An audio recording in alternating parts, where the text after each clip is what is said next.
Fiquei com uma ideia mais clara do que vocês esperam ouvir e então vou até alterar um bocadinho aqui a minha maneira de apresentar isto para vos trazer realmente, então, percebi que há aqui alguma curiosidade de saber como é que esta pessoa saiu daqui há 20 anos, sou eu projetado à frente, como é que ele fez, como é que eu posso fazer. Portanto, aqui um bocadinho o mapa, um percurso. Vou então alterar isto um bocado.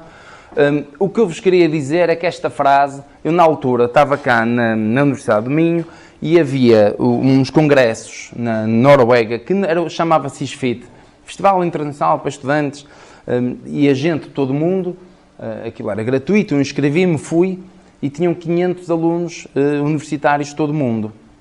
Eu nunca tinha ido sozinho, fui de comboio para poupar dinheiro, por aí fora, até a Noruega, e quando lá cheguei tinha um anfiteatro enorme, com 500 pessoas, assim, da vossa idade, e tinha esta frase lá fixada, e aquilo bateu-me. Realmente o conhecimento é poder. Esta frase tem peso. Conhecimento é poder. Vocês, tendo conhecimento e conseguindo-o aplicar, têm uma arma poderosíssima, uma arma de mudança da vossa vida própria e uma arma de mudança da vida das pessoas à vossa volta. Não pensem que o conhecimento que está agregado na vossa cabeça é inocente. Não é. Conhecimento é poder. Portanto, saiam daqui com algum peso nos ombros de perceber que o património que vocês já adquiriram é muito valioso e que é realmente uma arma. Pode ser utilizado como vocês quiserem e pode produzir resultados magníficos. Ok? Ia-vos então fazer aqui um bocado... Como é que eu saí daqui? Como é que eu cá cheguei? Só para vocês ficarem com esta ideia. Portanto, eu licenciei-me entre 92 e 97. Fui um aluno igual aos outros. Foi uma altura em que a universidade não estava, provavelmente, com este grau de possibilidade de ajudar os alunos como está hoje, com as ferramentas que vocês hoje têm, mas foi interessantíssimo. A Universidade de Minho, sinto que me preparou muito bem. Portanto, eu não saí daqui com a sensação de que se tivesse estudado em Lisboa, ou em Madrid, ou em Barcelona, teria ficado melhor ou pior preparado. Senti que saí daqui com as ferramentas necessárias para trabalhar e me bater de igual para igual. Vocês hoje ainda saem melhores preparados. Portanto, saiam daqui com esta convicção de que estão de igual para igual em qualquer ponto do mundo. Isso é importante. Em 97, aconteceu uma coisa curiosa. Íamos ter a Expo 98 a seguir. Havia um quadro, que eu não sei se ainda existe, ali à beira das salas dos professores de Engenharia Mecânica, e nós tínhamos uma série de ofertas de emprego. Faltavam engenheiros, havia ofertas de emprego a mais. E eu fui trabalhar para a Decathlon Portugal. A Decathlon, na altura, estava a abrir cá em Portugal as lojas e alguma produção, já fazia calçado e fazia têxtil, e havia lá dentro um senhor que achava que Portugal tinha potencial para se conseguirem fazer bicicletas também. E então eu entrei e comecei pelo BABA, Instituto Nacional de Estatística, não se esqueçam que não havia o Google, Código de Atividade Económica, tudo que tivesse relacionado com duas rodas, fotocopiar, marcar a amarelo, páginas amarelas, começar a telefonar, a bater as portas todas. Muitas das pessoas apercebiam-me pela conversa, até da própria dimensão da empresa, da preparação das pessoas que lá tinha, e fui começando a desenhar um mapa do que é que seria a indústria de componentes, a indústria das duas rodas. Decidiu-se na altura arrancar com o fabrico dos quadros, das bicicletas, em aço. Compraram-se robôs de soldadura, os tratamentos de superfície para evitar que os quadros sofressem corrosão, de seguida processos de pintura em cima daquilo, dos processos de pintura, processos de montagem, e a verdade é que se bateu o recorde de abertura de uma atividade no grupo da Decathlon. Nunca tinha havido uma atividade com um crescimento tão rápido, tão exponencial, como o da Decathlon Portugal na área das bicicletas. E isto, olhando para trás, vou-vos dizer que foi fruto de uma pessoa que se calhar nem na Decathlon se apercebem hoje que ele foi o mentor de tudo. Foi o homem que nos recrutou a todos. Houve um português imigrado em França que veio fazer os recrutamentos e que recrutou um grupo de engenheiros bem selecionado, que nos complementávamos e que juntos, eu tratava da parte dos metais, era o homem de ferro, o outro tratava da parte de injeção, o engenheiro de polímeros, havia uma pessoa que nos tratava do planeamento e da organização de trabalho, e aos poucos aquele grupo produziu rapidamente sucesso. E tivemos sucesso em tudo. Conseguimos homologar rapidamente os quadros, fizemos os ensaios, passámos em quase tudo à primeira. Os problemas que tivemos da colocação dos autocolantes, porque os autocolantes tinham que ficar debaixo da tinta verniz antes de ir ao forno. Nos outros países aquilo levantava. Nós conseguimos perceber que eram as mãos dos funcionários que não estavam devidamente protegidas e que iam alterando e criando ali, naquelas zonas que havia gaiolas Faraday, alguns problemas de continuidade, por gorduras, silicones, etc. Fomos resolvendo tudo. Eu hoje olho para trás e noto que aquela pessoa que nos recrutou sabia que o conhecimento e o conhecimento científico ia ser fundamental naquela atividade porque se ia tornar cada vez mais complexa. E então teve o cuidado de fazer um grupo muito bom de pessoas que tinham esse domínio científico e esta vontade, este pragmatismo de fazer as coisas bem feitas. Passado 3 anos, as coisas estavam a correr muito bem. Eu já era o chefe do setor naquela área do metal e da injeção na Decathlon Portugal, mas queria conhecer mundo. Senti que tinha acabado o curso, fiquei ali a trabalhar, tive sucesso, mas estava ali um bocado confinado àquele espaço e apetecia-me correr mundo. A vida é feita de sortes, vai-vos acontecer isto muitas vezes. Há uma tentativa de recrutamento de uma empresa externa a um funcionário da Decathlon que não aceita, mas que diz à pessoa que o queria contratar: opa, a pessoa ideal para ti era aqui um colega meu. E por brincadeira aconteceu uma entrevista, a coisa rolou e acabei por ir trabalhar para uma empresa que fazia componentes para calçado. Para o calçado. Nessa altura, há ali um momento da entrevista e no final da entrevista há um momento de dúvida, tanto da minha parte, porque achei que a empresa era uma empresa excelente, com boa gente, mas que não tinha esta... Era uma empresa típica portuguesa, com muito esforço, muita dedicação, gente seríssima, mas que se calhar faltava ali aquela organização, o controle dos processos, a qualidade. E pensei, bem, pode ser um retrocesso do ponto de vista do conhecimento do que eu já obtive. Por outro lado, também achei que tendo aquela empresa, sendo uma empresa familiar, onde é muito mais fácil produzir efeito rapidamente, porque não tendo aquela estrutura hierárquica, nós conseguimos ter ideias, mobilizar as pessoas e daí a 15 dias as coisas estão feitas. E acontecem rapidamente, não é? Não é como numa empresa, uma big corporation, que uma pessoa daí a 6 meses manda a ideia vai a um comitê que analisa as 20 melhores, aqui pode demorar 10 anos a ser lido o e-mail. Numa empresa familiar nós entramos, se tivermos força e nos agarrarmos, daí a 15 dias estamos a produzir resultados. Portanto, da minha parte, eu assumi o risco e atirei-me. Da parte de quem me recrutou, olhou para mim e também disse: ó engenheiro, eu estou com as mesmas dúvidas que você. Desconfio que você não dá para isto. Mas vamos arriscar os dois e arriscamos em conjunto. E correu muito bem. A empresa foi crescendo, eu comecei a fazer um mercado lá fora, um mercado externo. E porquê é que eu fiz o mercado externo? Porque na altura conversei com um professor da Universidade de Porto e que me disse: ó Pedro, se queres evoluir nessa área, escolhe trabalhar com os clientes mais exigentes. Vai trabalhar com os melhores. Vai ser duríssimo e vais, sobretudo, falhar. E vais ficar tão envergonhado e vais ver que há coisas tão básicas que podias fazer para melhorar o teu processo que te vai motivar a desencadear a ação. Portanto, atira-te aos lobos. Não escolhas o caminho fácil. E assim fizemos. Isto não é uma decisão, é fácil de dizer, mas fazê-la é comprar problemas. Ok? Portanto, este sucesso vem de assumir comprar problemas. E de ter dado muita bronca e ter apanhado muito avião para ir lá fora justificar o injustificável e chegar aborrecido. Mas aos poucos a empresa foi-se modernizando, foi melhorando, não só por fruto meu, mas sobretudo pela família que geria aquilo e pelo grupo de pessoas que lá estavam, que também soube entender este momento e esta necessidade de evolução. Portugal, no ano 2000, sofre aqui uma variação muito rápida. Deixa de haver aquele cliente alemão, americano, canadiano que caía cá todo. À abertura, cai a China e cai outra coisa. Eu tenho um cliente que me explicou o fenómeno da tempestade perfeita. Ele tinha razão.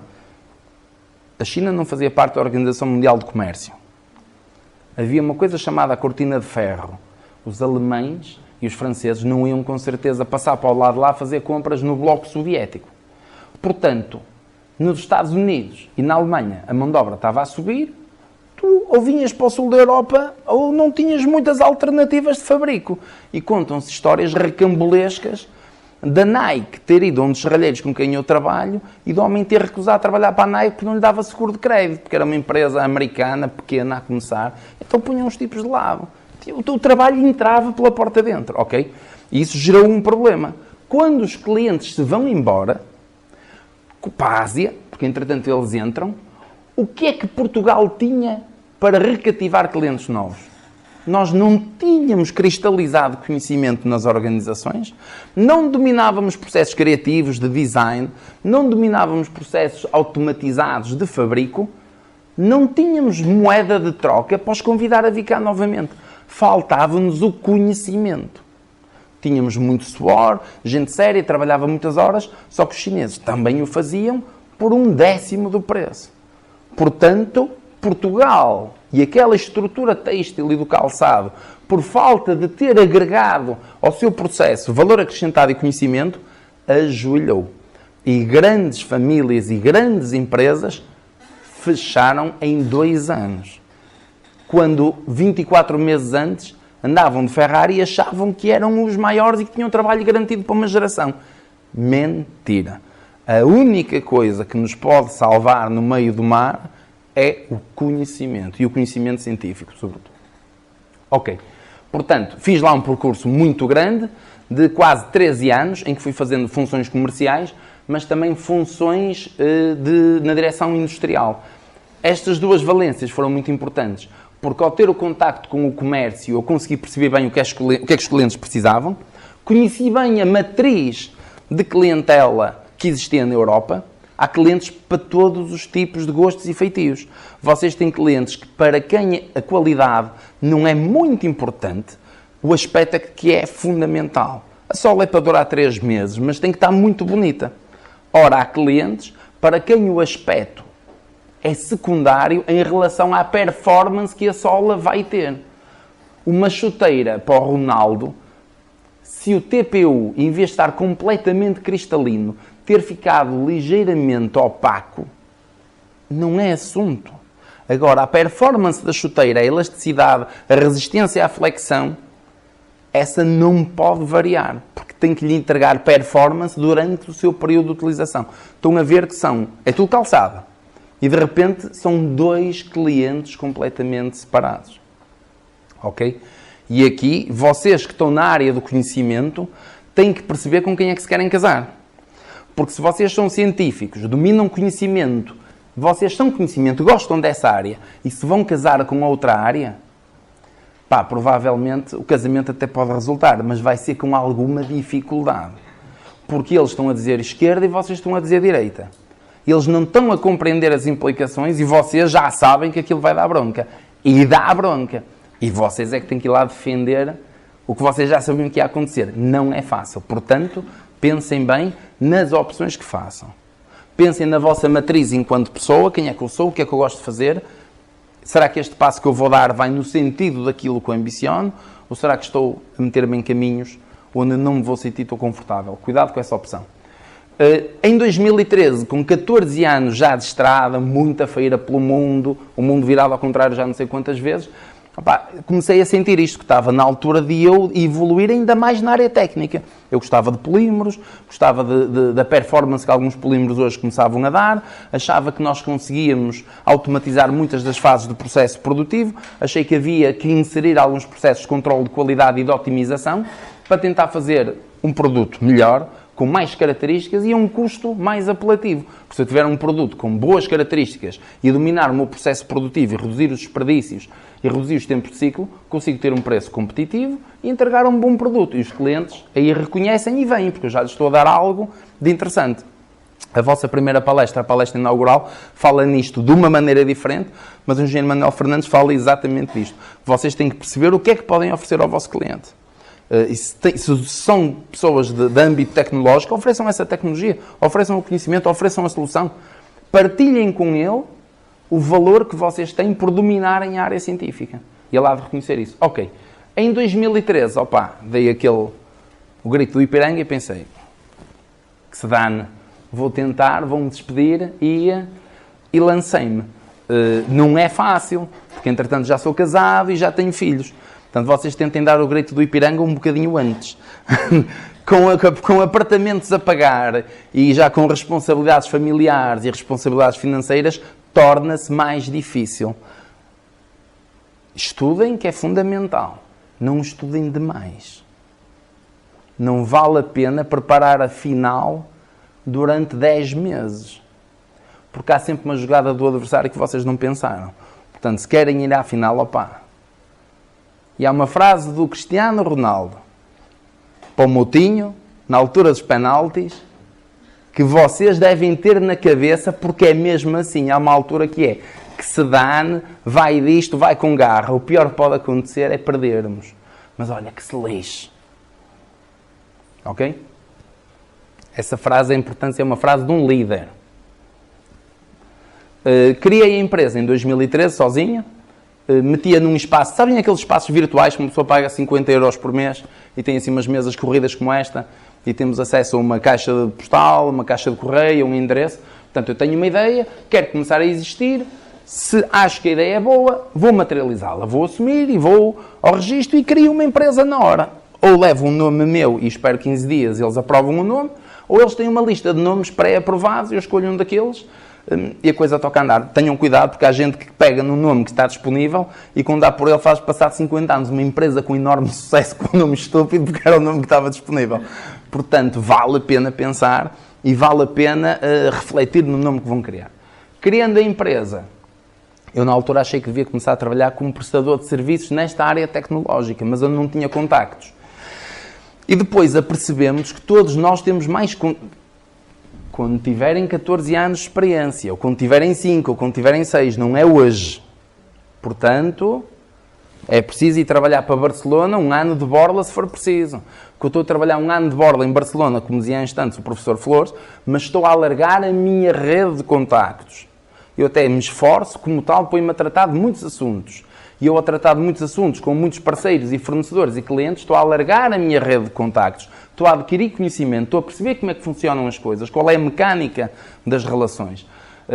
Portanto, nesta altura, crio a empresa e achei que ia começar a trabalhar, a prestar serviços para empresas que queriam vir para Portugal fazer coisas mais complicadas. Aconteceu rapidamente um contacto da parte da Valeo, que faz peças para o setor automóvel, que de facto queria vir para Portugal e estava a precisar de ajuda para encontrar ali uma base de supply chain que lhe pudesse ajudar e eu ajudei-os um bocado nessa fase.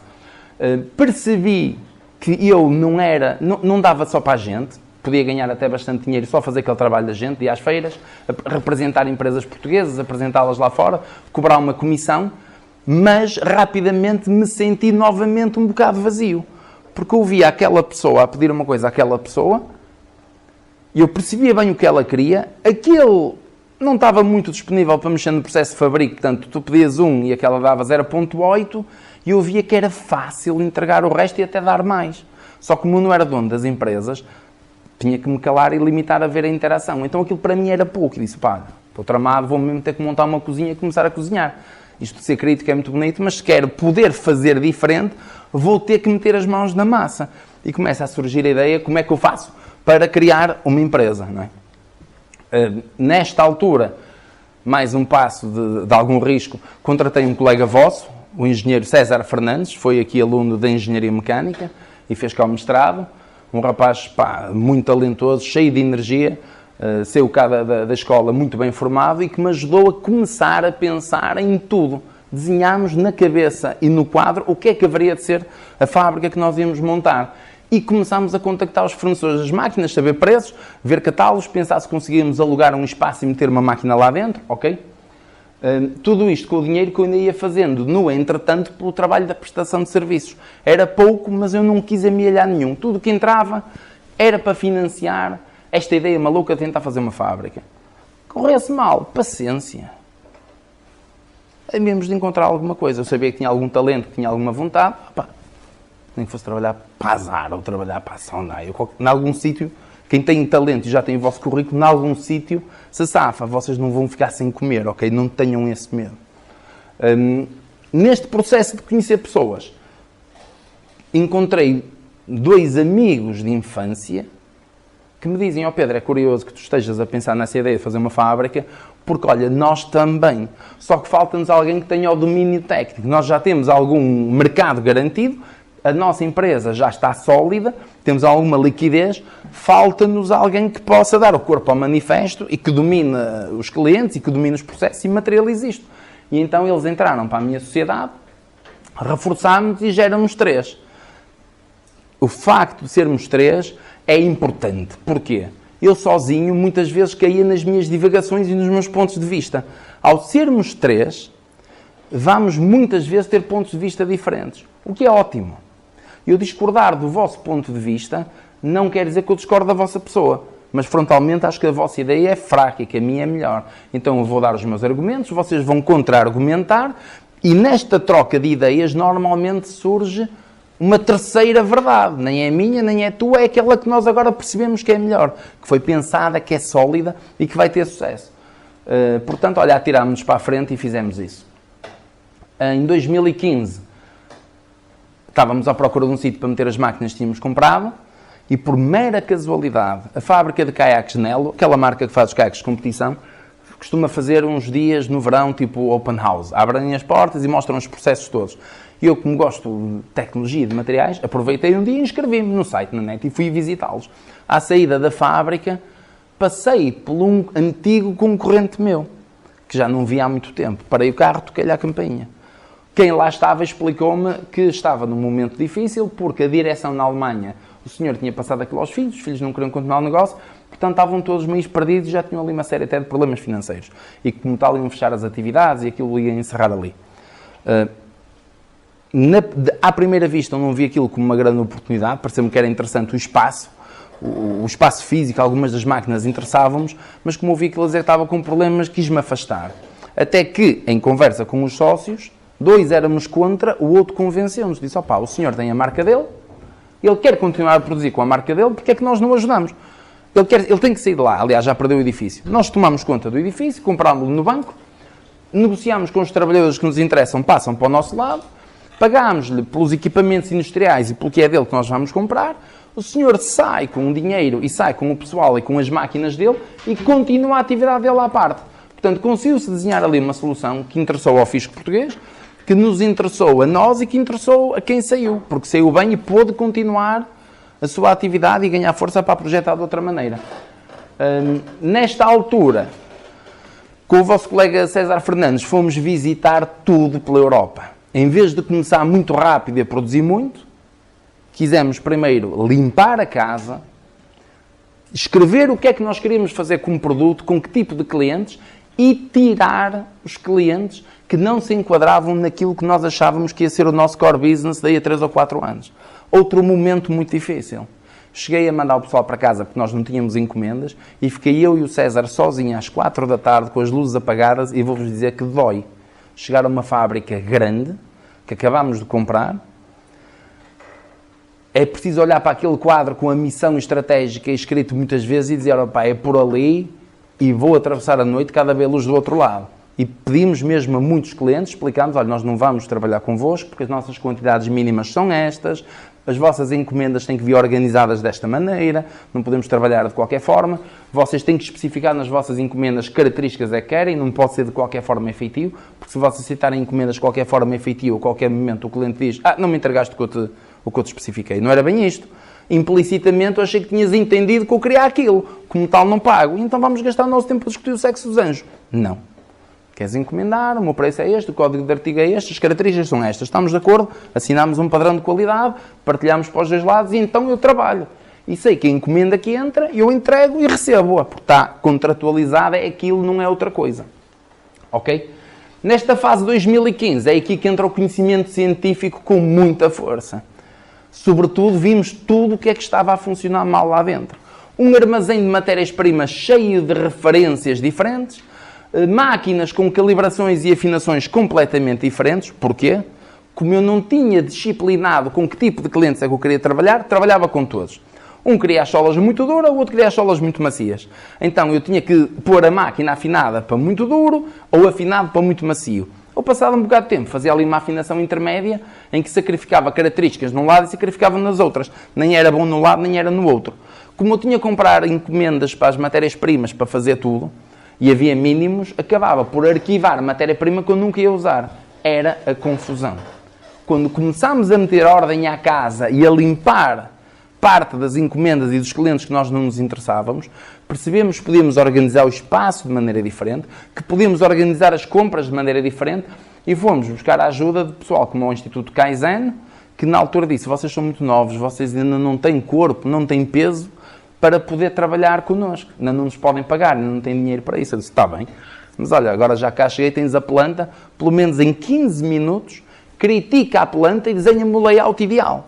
E vou-vos dizer que o que o homem desenhou de caneta em 15 minutos fazia todo o sentido, está implementado e é o backbone daquela empresa para a frente. Portanto, não tenham vergonha de pedir. Vão a quem vocês saibam que é bom e peçam ajuda, que eles provavelmente vão-vos ajudar e vão-vos dar pistas, ok? Entretanto, em 2016 já tínhamos os processos bem afinados, começámos com cerca de 20 pessoas, em 2016 já devíamos andar perto dos 55 funcionários, os negócios começaram a crescer rapidamente, muito cuidado no recrutamento, os recrutamentos iam sendo feitos por mim e pelos meus sócios ou pelos meus colegas de topo, porque nós temos que recrutar pessoas, não são as pessoas simpáticas, acabei por recrutar muitas pessoas que eu nas entrevistas criei ali algum embate com elas. Mas elas argumentaram bem e eu estava errado. Normalmente elas tinham razão. Portanto, são estas pessoas que nós queremos ao nosso lado, não é? São as pessoas que conseguem contradizer rapidamente e com argumentos válidos o porquê daquele ponto de vista. São estas as pessoas que nós temos de ter ao nosso lado, ok? Nesta altura, achámos que precisávamos de afinar os processos, mas que se calhar não tínhamos cá dentro a competência toda.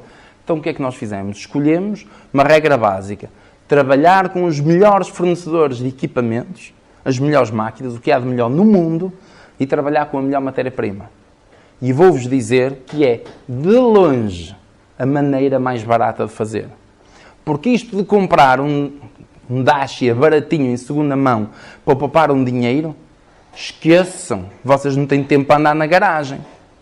Comprem um carro, um Golf, sólido, que sabem que é um bocado mais caro. Opa, mas é 30 em 30 mil, acabou, não é assunto. E quando o carro fizer um barulho, vão à marca e a marca vai-vos dizer exatamente o que é que está mal, ou então responsabiliza-se e substitui-vos o componente. Tempo é dinheiro. Comprar barato e passar horas a tentar perceber porque é que a máquina está a funcionar mal, não é o vosso negócio, que vocês não são mecânicos. Portanto, vocês apostem em bons equipamentos. Matéria-prima, segundo assunto. Se eu compro uma matéria-prima barata a um fornecedor porreiro italiano que tem uma fábrica no lado lá da Turquia, a matéria-prima é normalmente boa. Normalmente. Tem que ser sempre. Porque se não for sempre boa, como vocês ainda não dominam o suficiente do vosso processo, vocês não vão saber recalibrar. O índice de fluidez vem alterado. A sola já injeta de maneira diferente. Eu tenho que reparametrizar tudo. A páginas tantas, as pessoas habituam-se a interagir com as máquinas a torto e direito, porque a matéria-prima oscila muito. Então eu já não sei se ele está a melhorar o processo, se ele está a adulterar o processo, ou o que é que está a acontecer. Sei que estou a ver as rejeições aumentarem, estou a ver os defeitos aumentarem, estou a ver matéria-prima a ser desperdiçada, e quem é a culpa? É a máquina que é velha em segunda mão que você comprou, devia ter comprado uma nova? É a matéria-prima que você meteu uma matéria-prima barata aqui dentro e como tal, isto um dia sai de uma cor, do outro dia sai... Vocês não conseguem atacar o problema porque o vosso sistema, a vossa equação tem muitas incógnitas. Se meterem a melhor máquina, se meterem a melhor matéria-prima, as incógnitas começam a ser poucas. Começam a fechar parâmetros na máquina, estudam as nomenclaturas, as fichas técnicas dos produtos, e replicam as condições de injeção. Fizeram tudo direitinho, está a funcionar mal, falam com a malta da matéria-prima. E eles vão dizer, isso é a temperatura, não porque eu já subi e não alterou. Desce, não porque eu já mexi e depois mexe no índice de fluidez, eu não consigo encher a peça. Fazem à quinta pergunta, eles dizem, os tipos sabem o que estão a falar. Eles estão com um problema. Olha, amanhã tens tempo, vamos-te mandar 2 técnicos da Alemanha. E de repente recebemos de uma BSF ou de uma Huntsman, 2 técnicos especialistas alemães que percebem tudo e mais alguma coisa e que chegam lá e que te dizem, ó Pedro, o problema não tem a ver com a temperatura de injeção, tem a ver com o perfil do teu parafuso de injeção, que está a degradar o polímero, mas se tentares naquela máquina é capaz de dar. E o conhecimento que nós adquirimos daquela vez vai nos servir para a próxima. O que é importante nisto? Não desenrasquem, não andem rápido. Vão devagar, que o tempo é curto. Apontar, começar a organizar a informação pragmaticamente, começar a construir uma espécie de um mini manual de qualidade. Ainda somos pequenos para aspirar a certificar a empresa, não quer dizer que tudo que há de bom na norma vocês não a possam viver. Amanhã, quando decidirem certificar, vai ser num instante. Portanto, tudo o que vocês vão adquirindo como conhecimento e competência, fornecedor a fornecedor, tudo muito bem documentado, tudo muito bem organizado, cada coisa no seu sítio. Não perdem tempo e começam a perceber o que é que está a acontecer. Ok?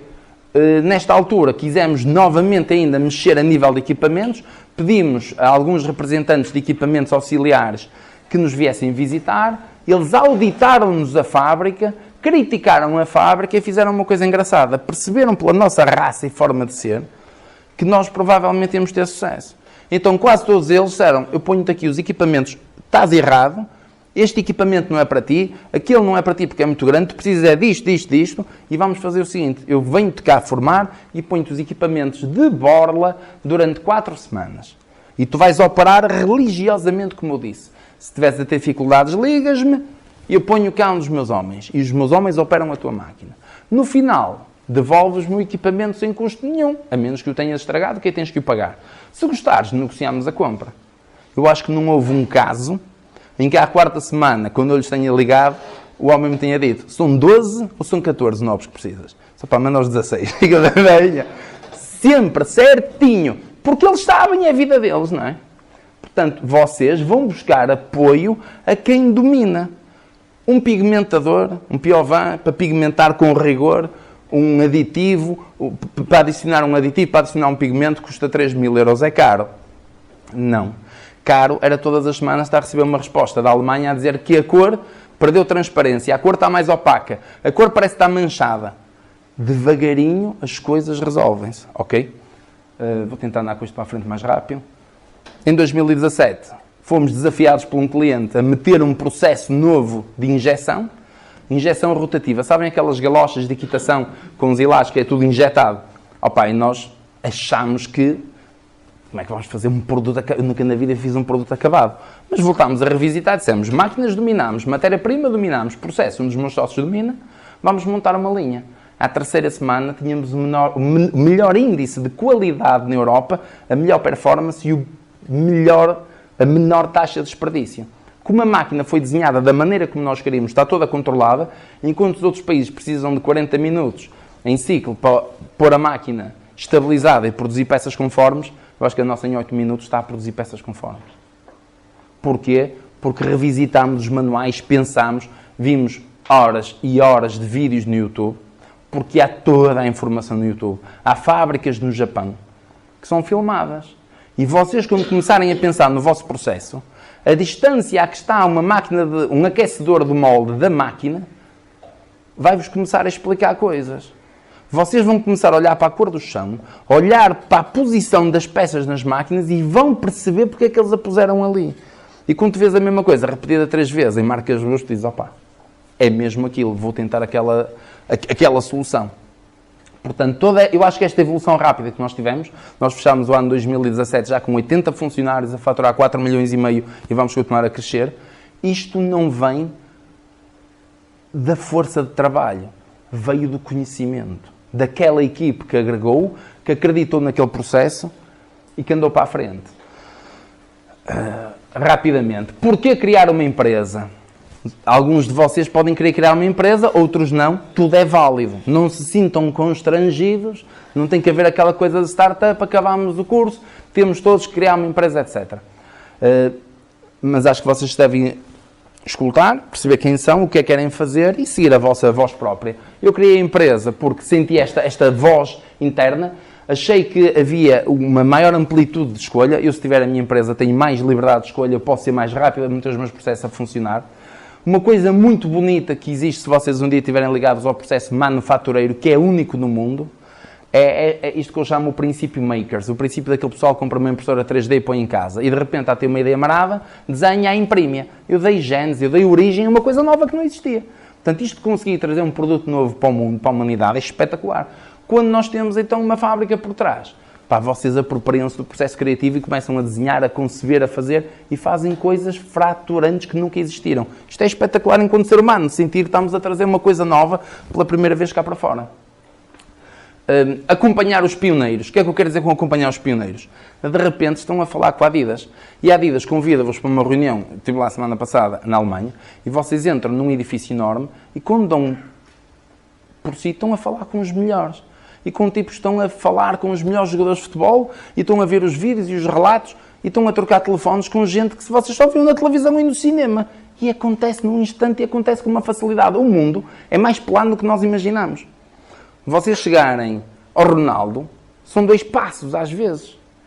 E se a vossa interação for válida, do ponto de vista deste conhecimento, de discutir com ele, com conhecimento, o porquê, o design do pitão, como é que queres, a torção, etc., ele valoriza-vos e às páginas tantas estão a tratar por tu pessoas que vocês só viam nos filmes. É engraçado, é porreiro. E os miúdos adoram. Chega a casa, faz um brilharete. Contrato intergeracional. Eu sinto uma dívida de gratidão com esta escola. Teu pai ajudou-me, pois eu sinto que agora, ao criar a empresa, também tenho que ajudar quem vem a seguir. Há aqui este compromisso nacional, este compromisso de ajudar quem nos ajudou, de pegar houve a passagem de testemunho na corrida e de, olha, agora puxo eu aqui 5 km e a seguir há de haver quem põe a mão atrás e alguém que pega e que leva. Este compromisso de geração para geração acho que é uma coisa bonita. Portanto, houve já a passar um bocado o compromisso, estão a ver? Porquê é que é de base tecnológica a empresa? Porque o nosso ADN, nós achamos que podemos ter impacto real. Eu, se fizer uma empresa de solas, acho que também vou ter sucesso, vou trabalhar muito, ponho muitos carros na estrada, mas eu só estou a fazer solas. Se eu formular uma fórmula nova, eu consigo fazer uma sola que os bombeiros vão poder atravessar aquele mato de cinzas no final sem a sola se degradar. Em Portugal houve bombeiros que morreram porque as solas não aguentaram e a meio degradaram as suas características e saíram, desprenderam-se, partiram-se. E os bombeiros queimaram-se, pararam, morreram. Os que tinham comprado solas e botas na Alemanha, a sola aguentou, conseguiram atravessar o fogo. Isto é estúpido, pessoal. E uma pessoa saber que pode formular isto, estar no laboratório e trazer uma fórmula que permite que alguém atravesse e chegue ao outro lado, é espetacular. Não tem a ver com aquele reconhecimento próprio, tem a ver com a tal entrega aos outros. Fazer um produto melhor. Não é? Temos de fazer um produto melhor, temos essa obrigação, estamos para isso. Ok. Independência de fator preço. Quando vocês só vendem a manufatura de um produto, o cliente manda, diz o que é que quer, quando é que quer, a que horas. Ele vai para casa às 5 da tarde porque mandou o e-mail a dizer tudo e nós ficamos a noite toda a trabalhar para conseguir entregar. Quando eu consegui meter conhecimento tecnológico mais valia no meu produto, eu já mando um bocadinho. Porque o meu produto mais ninguém faz, sou eu que sei aquela fórmula. Portanto, eu já digo ao meu cliente, não, tem calma. Olha, este produto, esta borracha, é formulada de certa forma, precisa de uma estabilização durante uma semana, tu vais organizar as tuas encomendas, vais-me mandar, explicar como é que é o processo logístico e vamos organizar as entregas. E ele começa-me a respeitar, eu tenho uma vida mais organizada, ele também tem uma vida mais organizada. Se eu não tenho conhecimento para pôr no meu produto, só estou a vender preço. E ele manda e eu cumpro, e baixo a bolinha e dou-me, graças a Deus, que ele olhou para o meu lado. Podiam ter olhado, ok? Evitamos andar a reboque dos ciclos económicos. Eu falei-vos há instantes que a malta fugiu toda para a Ásia e as fábricas ficaram sem encomendas. Ora, se eu for um espírito criativo e trouxer soluções nas solas, as marcas vêm sempre aqui porque têm problemas, não sabem resolver e eu sei, somos parceiros. Portanto, não interessa se está um momento de crise ou um momento melhor, porque quem adiciona valor tem sempre lugar, ok? Como é que se cria a empresa? A parte da visão, é importante ter este sonho cá dentro, quero fazer um produto diferente, como é que eu quero fazer isto? Delinear as tecnologias que eu tenho que dominar para poder pedir ajuda. Depois vamos falar aqui mais à frente com isto. A definição do plano estratégico e do plano de negócios. Mais uma vez, vocês saberem bem o que é que querem fazer, qual é o vosso sonho e com quem é que querem trabalhar. Eu vou ter que escolher os meus clientes, os meus fornecedores. Tenho que escolher fornecedores que me possam apoiar, fornecedores que saibam criticar o meu trabalho e clientes que sejam extremamente exigentes. Que é para o meu produto ir falhando e eu ser compelido a estudá-lo, a revisitá-lo até que aquilo passe. Porque o conhecimento que eu agreguei a melhorar o produto para si, depois eu posso agora utilizá-lo para atingir o outro mercado, dá-me aqui um plano muito mais amplo. Acho que é muito importante esboçarmos os números no princípio, nem que seja para ter certeza que aquilo sai sempre errado. Nunca nada sai como nós escrevemos no Excel, mas não faz mal. Temos pelo menos ali uma baliza. Sabemos quanto é que precisamos faturar, com quantas pessoas é que podemos ter, com este grau de encomendas, que tipo de matérias-primas é que eu já posso comprar, ok? Esta parte, criar uma empresa, criar um negócio sozinho ou acompanhado, ok? Não há, nenhuma das soluções é boa. Sozinho, pá, é porreiro, faço as coisas como me dá na gana, ao ritmo que me dá na gana, disponho do dinheiro como me dá na gana, a coisa é mais fácil. Quando tenho momentos de desânimo, quando estou em frente a uma dificuldade, quando tenho uma dúvida, estou sozinho. Portanto, e isto obriga-nos a pensar quem é que nós somos. Nós queremos ser aquele empresário um bocado mais à maneira antiga, que tem um Mercedes porreiro e aquilo lá até dentro da fábrica até pode entrar um bocado de água, mas cá para fora passa uma imagem de caraças, está tudo direitinho, eu ponho e disponho e mantenho uma certa imagem e vou sozinho e ninguém me critica. Pode-se fazer isso. Se eu quero chegar longe, eu conheço pouca gente que tenha chegado longe que não tenha sido em equipa. Os maiores sucessos que nós conhecemos são todos em equipa. Todos. Não há de ser por acaso. Ao sermos, neste nosso caso, 3 sócios, um é engenheiro de produção, eu sou o engenheiro mecânico, mas faço mais a área dos materiais, e temos um que é o financeiro. Opa, são 3 pontos de vista completamente diferentes e todos válidos. Chegámos a estar a olhar para um processo de uma linha de fabrico e vira-se o meu sócio e diz: ó Pedro, estás a ver o mesmo que eu? Se estou, diz ele, é incrível.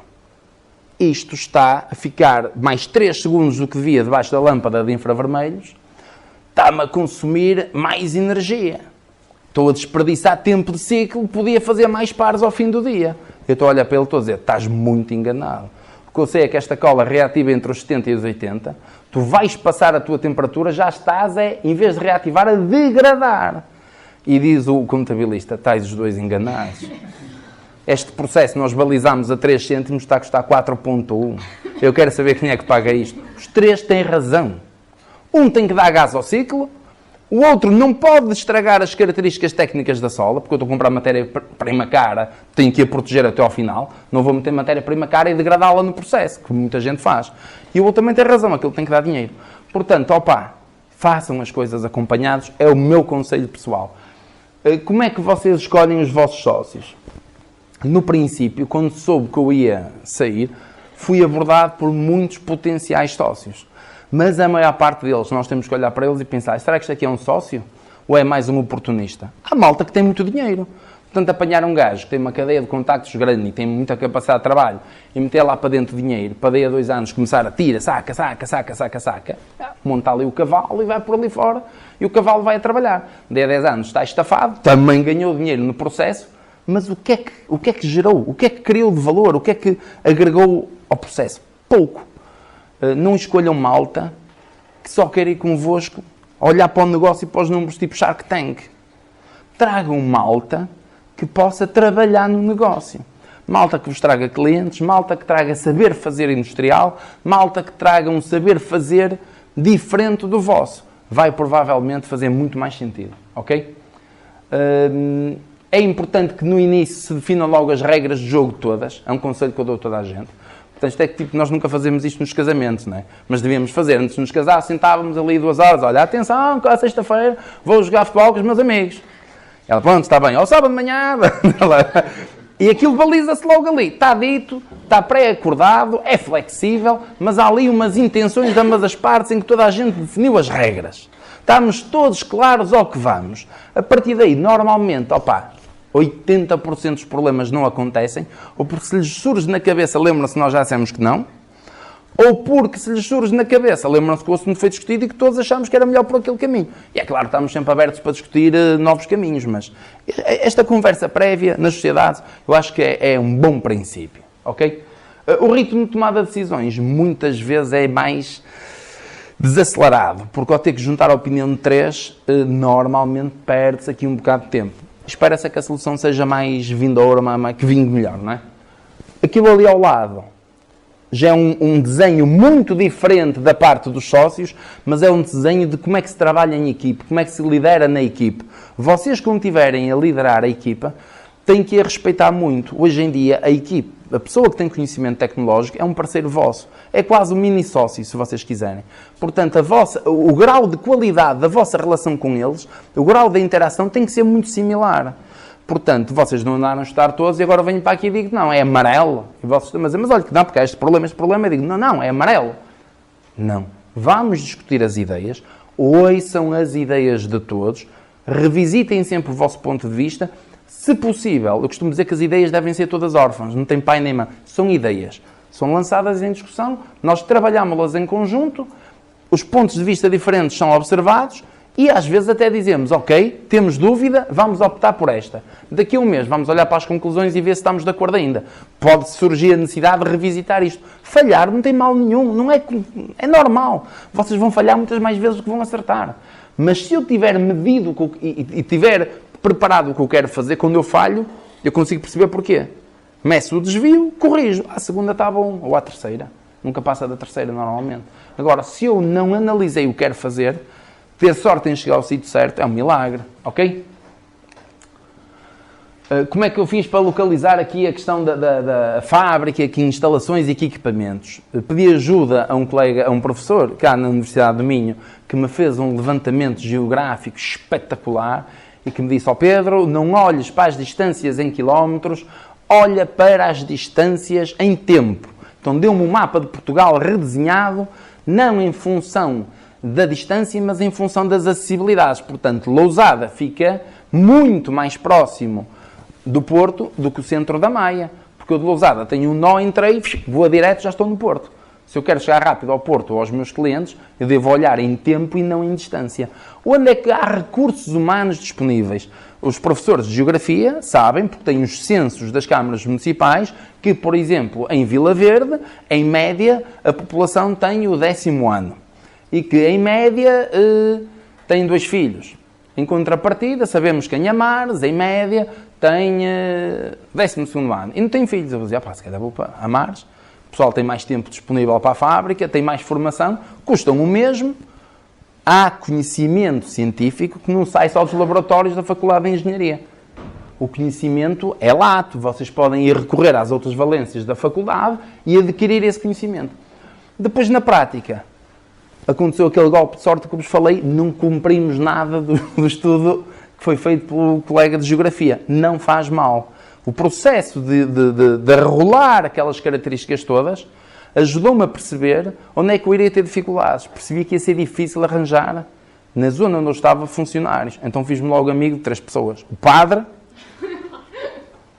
Os padres têm todas as semanas a malta sentada. No final podem falar. E eles ouvem.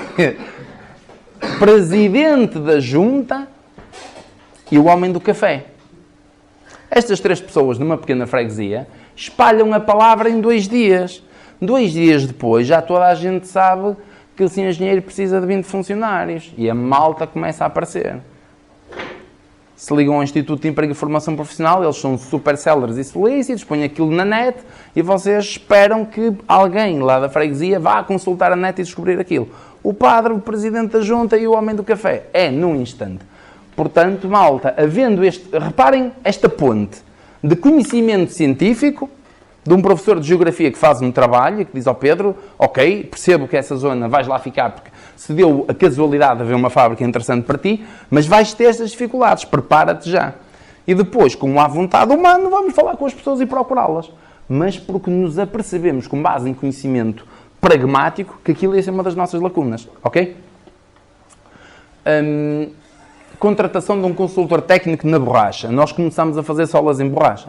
A minha primeira reação foi, deixa-me contratar a malta da concorrência, que eles já sabem todos fazer. Ok.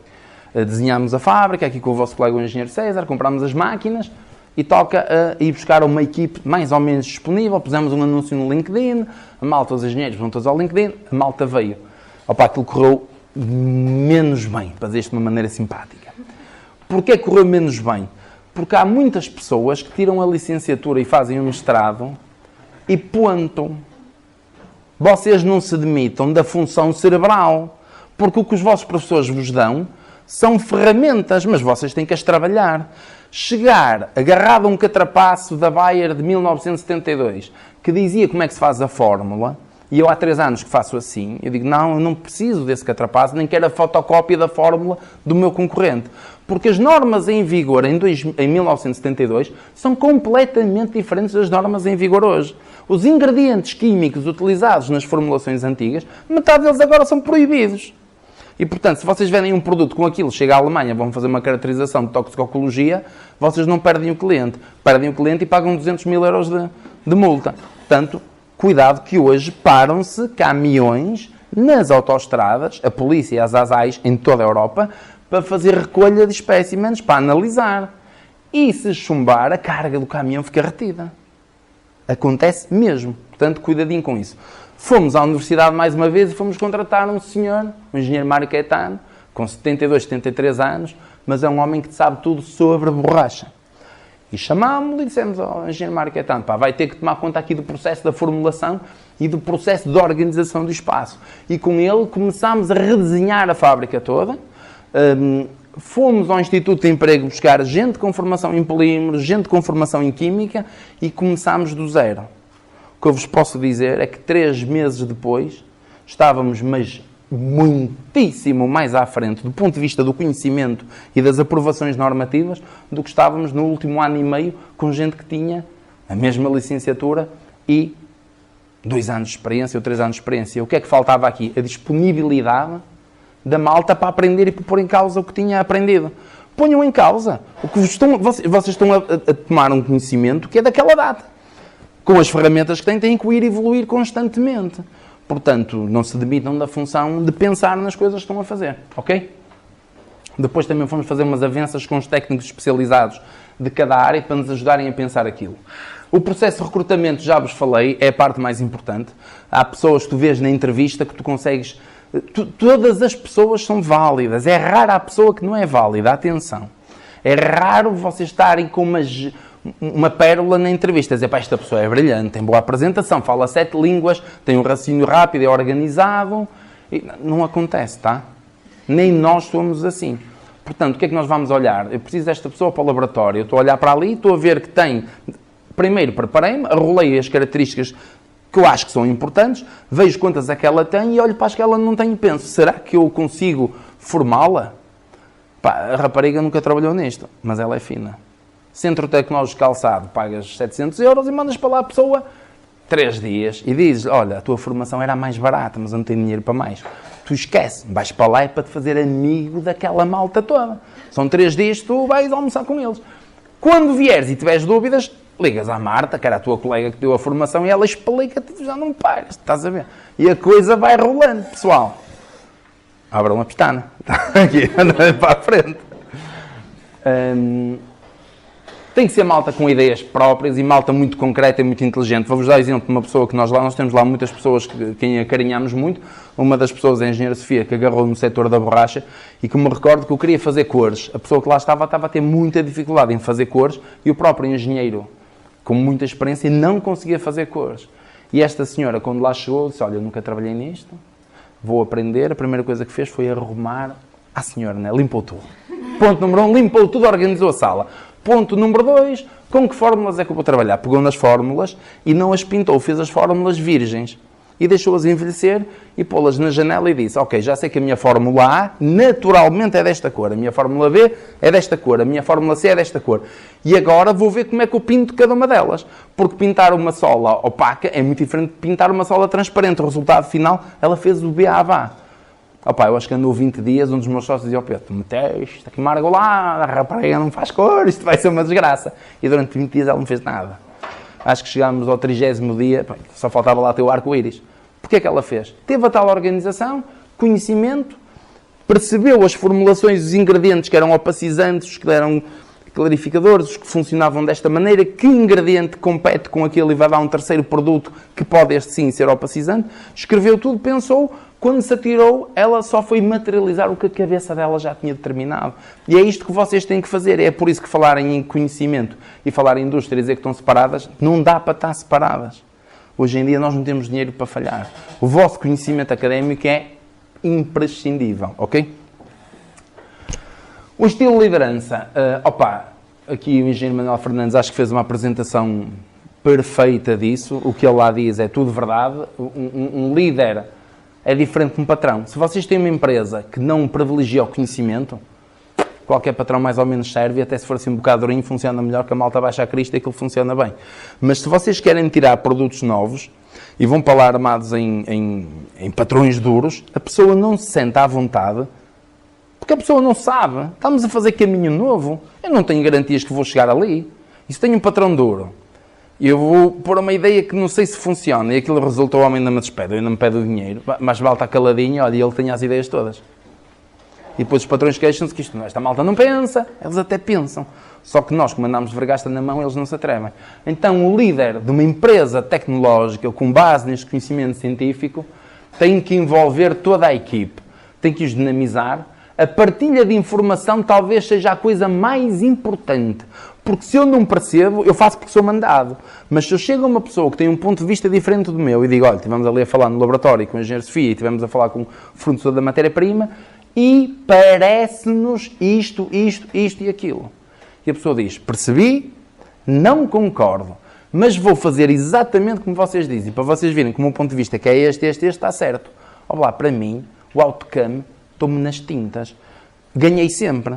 Se tive razão, já sei como é que se faz. Se não tive razão, ele teve. Já sei como é que se faz.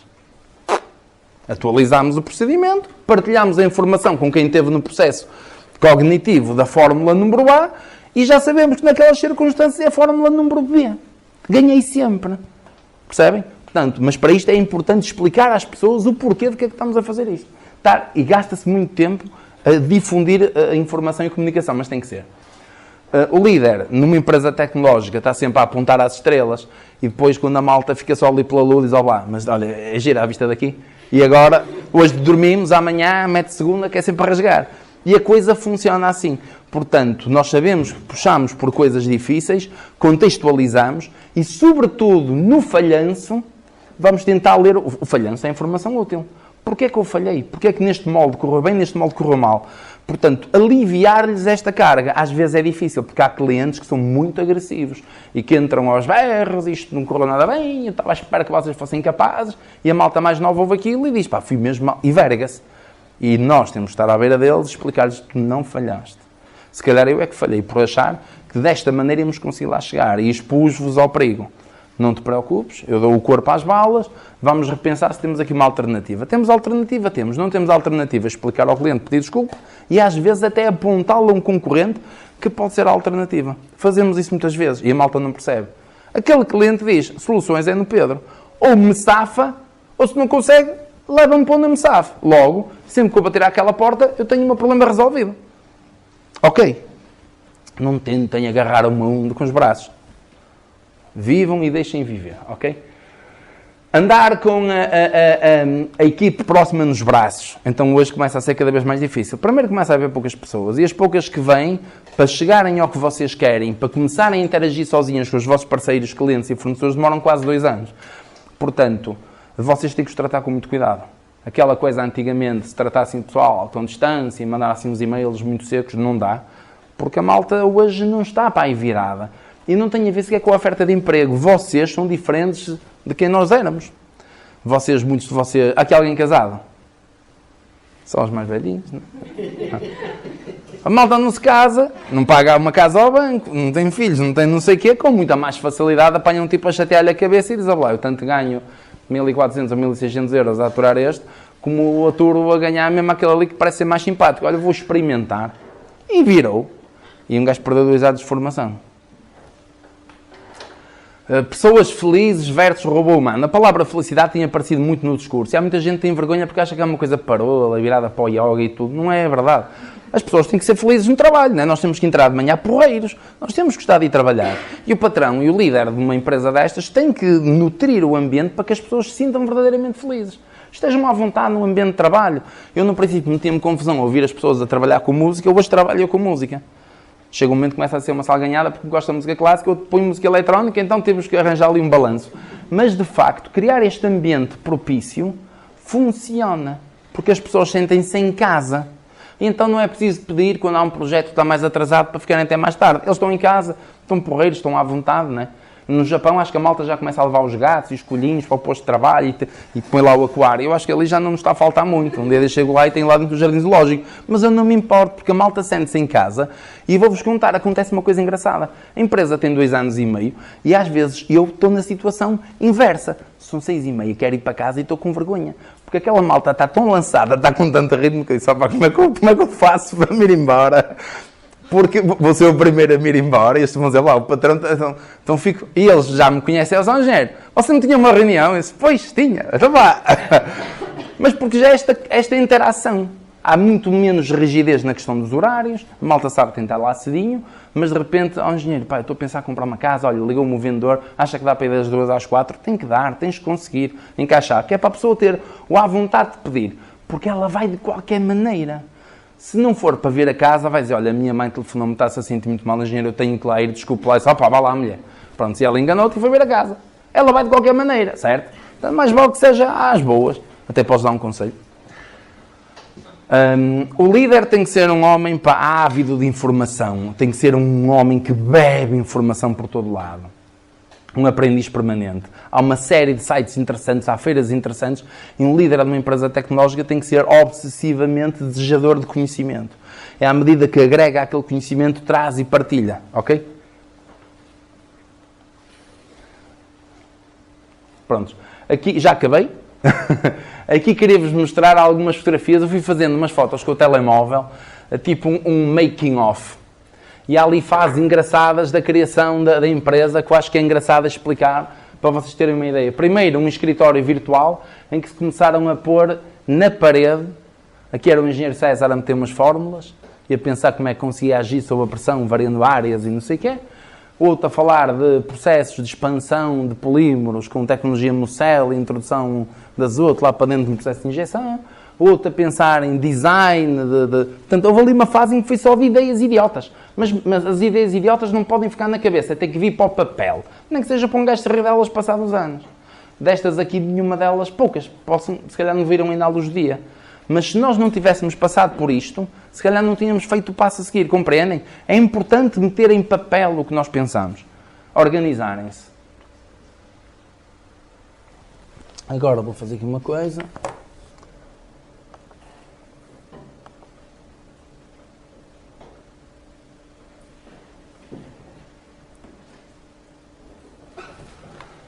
Portanto, tenho aqui o quadro. Como eu vos disse no início, não sei se alguém reconhece este cavalheiro, o engenheiro César Fernandes, não foi colega de ninguém aqui dentro. Ele licenciou-se pai há 5 ou 6 anos, cá na Universidade de Minho. Este era um dos vizinhos, este senhor que aqui está, era um dos nossos vizinhos, desculpem lá. Este senhor era um dos nossos vizinhos no espaço virtual e tem uma empresa de Lean Thinking, Lean Manufacturing. Então, olha, metemos-lo na equipe, ele começou-nos a ajudar a desenhar e dizia, ó Pedro, atenção, tu queres pôr a máquina que mistura a borracha em cima do cilindro. Impecável, uma em cima da outra, poupas imenso tempo. Quando este a variar, paraste a fábrica toda. Se puseres isto de lado, pelo que tu me explicaste, a máquina de baixo, de uma maneira muito mais lenta, pode fazer o trabalho da de cima.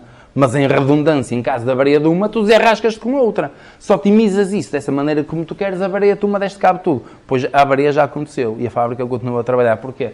Porque este homem nos criticou daquela altura. Tragam malta desde o princípio para pensar. Malta boa, reúnam-se dos melhores. Isto é uma fotografia, tem 2 ou 3 deste género, que pouca gente possa imaginar que acontece na vida real. Acontece. Aquilo é a minha concorrência. Eu fui à minha concorrência pedir ajuda. E eles ajudaram. Porque nós tínhamos 15 anos de trabalho em conjunto. Quando eles tiveram momentos financeiros com alguma dificuldade, pediram-nos trabalho, nós fomos ajudando lá no passado, e as pessoas de reconhecimento ajudam-te mesmo. Porquê? Isto só é possível acontecer quando vocês já têm alguns anos de background e de crédito atrás de vocês. Aquela senhora sabe que a explicar-me tudo, como nós éramos sérios, nunca na vida nos iríamos permitir ir atacar um cliente dela. Ela sabia que ao abrir a porta da casa dela a um futuro concorrente, da maneira como abriu, conhecendo as pessoas, que eu tacitamente estava a fazer um acordo a dizer nunca poderei ir a um cliente teu. E nós nunca fomos a clientes nenhum deles. Portanto, vejam que estas coisas acontecem. Não é preciso contratos nem advogados. É preciso gente que já se conhece há muito tempo, que tem densidade e que tem palavra e honra e as coisas acontecem, tá? Aqui, pegarem equipamentos.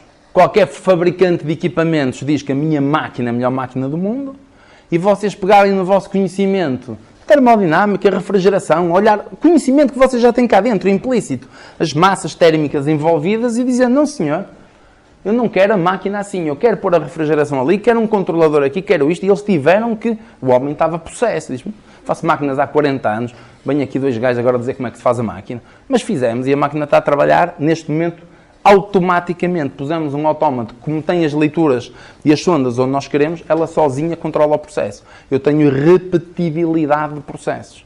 Porque pensei no início. Se eu no início, ao fazer a máquina, não insiro sensores onde eu quero, eu nunca mais na vida vou ter a leitura que eu preciso para poder tirar conclusões. Ok? Portanto, tenham a ousadia de chegar a um gajo que faz carros há 100 anos e dizer, o meu tem que ter 5 rodas. Ele vai dizer, eu não percebo, eu é que vou pagar, ponho o preço, eu pago. Quero com 5 rodas. Mas antes de chegarmos a dizer aquilo, nós já tínhamos visto as máquinas da Michelin a trabalhar, em Clermont-Ferrand. Então, o que tu tinhas na cabeça, tu viste materializado e disseste, é mesmo verdade, faz mesmo sentido, então obrigas, ok? Aqui a desenhar um bocado o sistema hidráulico à mão, como é que queríamos pôr, a sequenciação, isto é mais para a malta de operações. Nós só tínhamos uma bomba hidráulica, não havia dinheiro para mais, então estudar como é que havíamos de fazer a sequenciação daquilo para permitir nos tempos mortos de uma estar a atuar a outra. Aqui tens um engenheiro químico novo, um engenheiro mecânico novo, vamos cá da UEM. Isto não para. Um senhor que trabalhava na linha, um funcionário de linha, e o engenheiro Mário Quetano, e esta fotografia é espetacular. O líder não está ali, está a tirar a foto. O setor é deles, eles apropriaram-se do valor da fábrica. O teu papel ali, se vocês virem o papel do Jazão, quando vem pelo Mediterrâneo fora, a obra de Homero, todos eram semideuses, menos o Jazão, que era o gajo do barco. Mas o Jazão é que sabia, para cada dificuldade, quem é que tinha que pôr em jogo. Portanto, sendo um comum mortal que morre no final, conseguiu conjugar aqueles semideuses todos para fazer a tarefa dele. E é esse o papel do líder tecnológico. Afasta-te, dá palco aos outros, deixa os outros assenhorarem-se. Não queiras ser o maior lá da rua. Eles desenharam a fábrica. E para eles, do ponto de vista humano, estão miúdos recém-formados, de repente, a desenharem layout. É espetacular. Esta malta puxou. As primeiras máquinas a chegarem. Aqui os meus 2 sócios estão a ver, a olhar. Portanto, eles nesta parte mecânica envolveram-se menos, ajudaram na parte do pensamento e até aqui os sócios começam a entrar mais, porque começam a ver as coisas a acontecer, começam a ganhar ali um amor àquilo e começa toda a gente a interagir, está bem? Aqui, outro colega vosso de engenharia mecânica, que é da Universidade minha, opa, a Universidade tem que me dar um desconto, a malta tem que... aqui, portanto, temos aqui são todos engenheiros. Temos um engenheiro químico, um engenheiro mecânico, um engenheiro de polímeros, um engenheiro mecânico. Uma empresa nova que, em vez de ir buscar mão de obra barata, vai logo buscar gente desta. O Pedro entrou para as máquinas, está agora à frente do processo todo rotativo. Quando nós decidimos fazer a última máquina toda automatizada, toda robotizada, disse ao Pedro, vai para a Itália, diz o que queres, eu apareço no último dia para negociar preço. A máquina foi feita da maneira como ele a pediu. Ele é que pensou tudo. O César está agora na Bosch, na Alemanha. Um líder de uma empresa, hoje em dia, não tem que agarrar o pessoal e ter medo que eles vão embora. Eles vão naturalmente sair, não faz mal. Mas fazer uma coisa que o engenheiro Manuel Fernandes falou na apresentação dele, que é começar a criar manual de qualidade e manual de conhecimento. Hoje de manhã tivemos uma reunião, um dos moldes que nós fizemos, a peça, ao sofrer a contração durante o arrefecimento, está a ter uma contração diferente da esperada e a peça saiu irremediavelmente das tolerâncias dimensionais que nós queremos.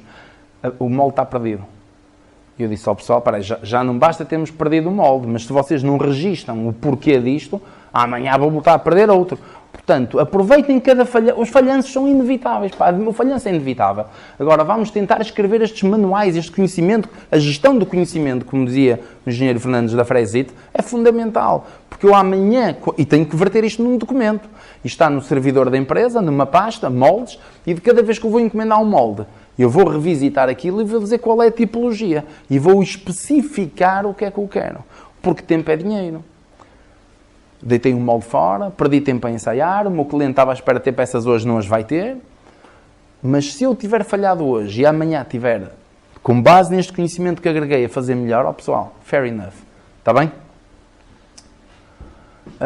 Aqui outra fotografia, este foi um momento. Este senhor deixou de trabalhar nas solas, trabalha só no setor automóvel, peças por borracha injetada, e começou a ver o nosso sucesso e convidou-nos para ir ver a fábrica dele e tudo o que ele tinha feito, porque se vocês estão a evoluir rapidamente, estão a precisar de ver como é que se faz já para o passo a seguir. E nós viemos lá com as formulações deles e com amostras de borracha para fazer testes de fetir e testes de rheologia para perceber o que é que tínhamos. Vejam a malta. Isto é uma coisa muito bonita. Terem malta do setor, que já tem 80 anos de casa, a puxar por vocês. Efetivamente, há gente boa e há gente que faz questão de ver o resto da malta acelerar. Ok? Não deixem de aproveitar estas ocasiões, porque vocês num dia aprendem muito. Não podem ir lá no primeiro dia pedinchar, porque no primeiro dia as vossas perguntas são todas muito tontas e não fazem sentido nenhum. Batam com a cabeça, estejam ali meio ano a tentar, não conseguem. Experimentem tudo.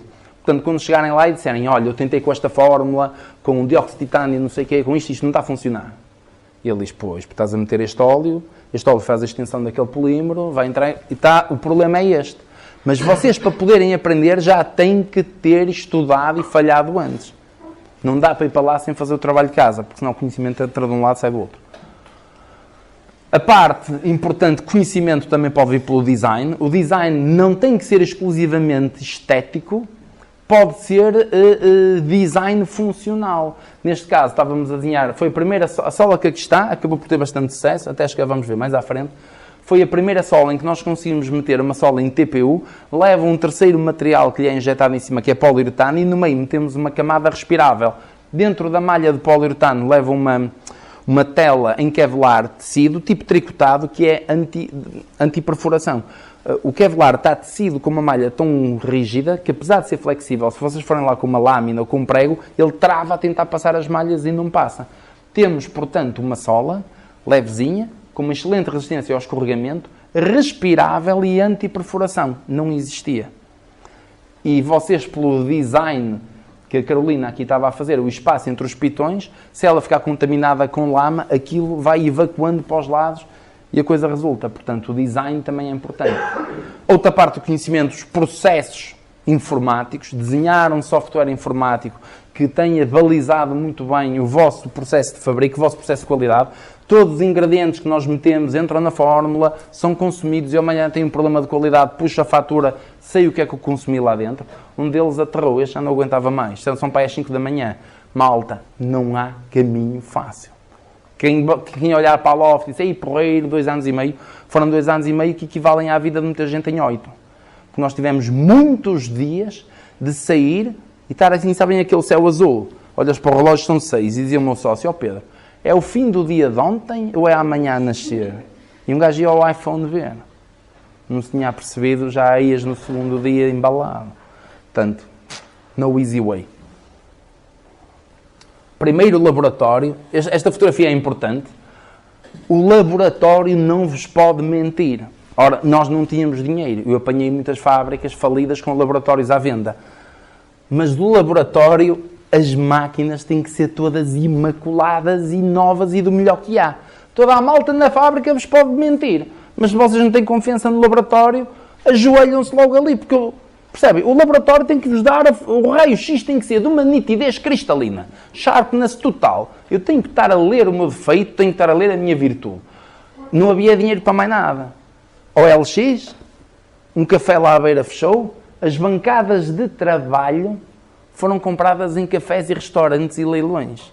Mas o equipamento, este equipamento custa quase 50 mil euros, o abrasímetro, custa tudo uma pipa de massa. Mas o material do laboratório, imaculado, e um processo de gestão documental e de gestão de qualidade no laboratório fortíssimo, que é para tudo que é feito, fica transversal à empresa e melhor à frente. Poupem onde faz sentido poupar. Não poupem onde não faz sentido poupar.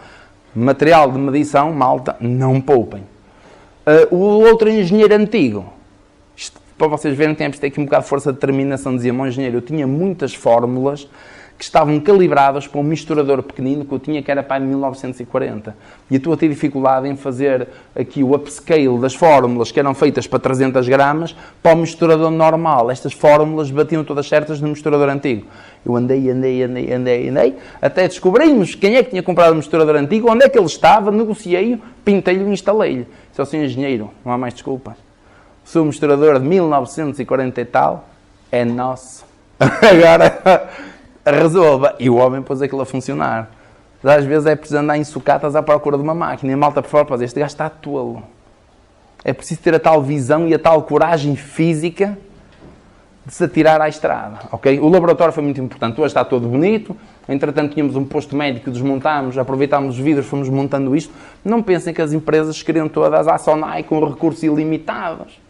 Nós hoje decidimos que estamos a precisar de espaço, vamos partir o espaço todo do primeiro andar para fazer um open space, e eu disse aos homens, malta, vocês desmontem com cuidado. Estas janelas, eu vou arquivar as janelas porque eu preciso daquele dinheiro, percebem? Não tenham vergonha de poupar. Poupem onde faz sentido. Hoje a empresa já está melhor, já está grande, já lá trabalham 80 pessoas, pá, e a coisa está de pé. Aqui é engraçado depois chegar à maior feira do mundo, e na maior feira do mundo eles escolhem um produto faro que mostra a evolução tecnológica, e não te dizem nada, o editor é que escolhe as fotografias que quer. E de repente vais entrar numa feira importante na Alemanha e a capa é um produto teu. Passado 2 anos e meio, um gajo fica contente, diz, opá, está a acontecer, estamos a conseguir impactar. E é este o desafio. E isto tem tudo a ver com esta tal questão da liderança. Vocês já perceberam como é que é um bocado o meu estilo. Contagiar a malta à volta, contagiar com verdade, ter cuidado para não entrar naquele estilo papagaio falante e dizer, vamos fazer, porque se depois vocês prometem e a coisa não começa a acontecer, a malta retrai-se e diz, este gajo mas é um lírico. Vocês vão ter que ser líricos, mas têm que ter muito cuidado e muito estudo em pensar qual é o lirismo que vão dizer e saber que provavelmente vão conseguir fazer acontecer. E depois as coisas começam a ganhar ali uma certa dinâmica própria. Prontos. Era um bocado isto. Cá estou para as vossas perguntas. Desculpem lá o tempo que vos roubei a mais, pá, não estava a contar. Muito obrigado pela brilhante lição de vida a todos os dias. I'm speechless. Para ser honesto. Tenho aqui um cartão do Pedro e temos espaço para algumas perguntas. Está bem? Curiosidades. Feel free. Aproveitem porque nem sempre podem fazer perguntas assim. Aqui é o nome. Aloft. De onde é que vem o nome Aloft? Ok. Lembram-se de ter ouvido falar ali naquela questão da inner voice? Volto-vos a dizer, é preciso conhecimento, é preciso estudar.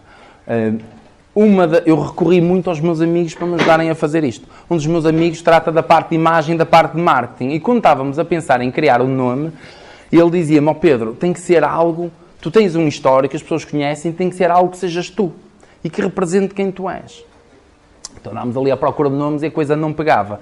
Até que eu vou em planador, tenho o brevet de pilotagem, tenho um planador com um grupo de amigos e há momentos que estás a descolar numa pista difícil, em condições particularmente, o dia está quente, a densidade do ar está daquilo que está complicado e quando finalmente consegues descolar rebocado, comunicas à torre, I'm finally aloft, finalmente consegui levantar e vencer a gravidade. Portanto, o desafio foi esse, o do aloft, de primeiro a sola leve, a sola que está um bocadinho acima das outras, a sola que tem mais funções.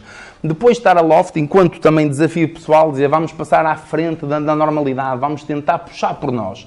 O símbolo, a andorinha, eu gosto, tenho as minhas paranoias, como toda a gente, e ao fim de semana, na altura da primavera, gosto muito de fazer fotografia de vida selvagem e tenho um animal que eu adoro, que é a andorinha. É um animal que, quando vou à África do Sul, em viagens de trabalho, vou vê-las, porque é a mesma andorinha que depois anda aqui no Algarve, nos nossos campos do Alentejo. Eu acho engraçado, as pessoas não se apercebem, mas nós temos muitos pássaros que vivem dimensões e realidades diferentes. E então a andorinha é o pássaro mais rápido do mundo. A malta pensa sempre nos pássaros, tipo falcão que desce a 200. Mas a andorinha sobe a 180 km/h na vertical. Isso é que é coisa de homem. Não é verdade? Dar gás a descer, vamos todos. Agora subir na parada nupcial a 180 km/h a assobiar, é coisa de homem, não é? Pois é um animal que consegue voar durante a noite. Ele, para chegar onde quer, faz as travessias, muitas vezes oceânicas, em que começa a desligar uma parte do cérebro, mantém cruzeiro, voa o ritmo e vai a voar durante a noite, não para chegar onde quer. Vai até lá chegar. Há andorinhas que morrem de exaustão, mas aquilo vai até ao limite. Portanto, o meu colega disse, lá, tu és a andorinha e o símbolo és tu, vai por aí. No início eu achei que iria ser complicado, mas só Pedro, não faz mal se é complicado. É quem tu és, é quem tu queres ser, põe o nome. E as pessoas, quando conhecem a história, aderem e compram e a coisa funciona. Mais perguntas? Tenho uma pergunta. A maioria das nossas empresas acabam por não estar muito formatadas neste registro, os patrões, líderes, o que pinga na realidade. Acabam por ainda por ser difícil eles fazerem este switch e reconhecerem às vezes um bocadinho. E eles até querem andar, mas eles têm sempre aquela. Mas são mais 1000 euros eles e a diferença de ter uma pessoa menos qualificada. E se nós... Eu respondo rápido a isso. A culpa nunca é do patrão. A culpa é sempre vossa, que vão para essas reuniões mal preparados. Qualquer patrão, tenha a 4ª classe, tenha um doutoramento em Stanford, se você chegar... Desculpem lá a provocação inicial, mas é mesmo assim. Eu era desses patrões também. Mas quando apanhámos com pessoas como vocês nova, que vêm à nossa beira e que nos dizem: ó Pedro, eu acho que nós devemos comprar um pigmentador de 3.000 euros para a máquina. Eu digo: estás por 3.000 euros? Diz: pois, é que no último mês deitámos fora 2.500 euros em matéria-prima. Tivemos 3 reclamações. Eu estive a pensar, se nós comprarmos este pigmentador a 3.000 euros, dentro de 3 meses está pago. E este cliente é um cliente importante, se calhar podemos ganhá-lo aqui. E tu olhas e dizes: manda vir 10. Portanto, vocês fazem o mundo à vossa volta. Conhecimento é poder. Vocês têm o poder de mudar os vossos patrões. Não se queixem dos patrões. Eles são quem são de há 20 anos. Vocês são a nova geração. Não vale a pena queixarem-se. Peguem nesse conhecimento e mobilizem a mudança.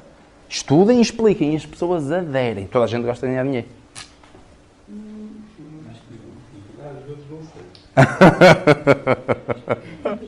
O espírito do programa é o espírito do MIT. Isto aqui é para obrigamos todos os participantes a fazerem uma pergunta. Mas hoje é a primeira vez. Mais perguntas após este momento.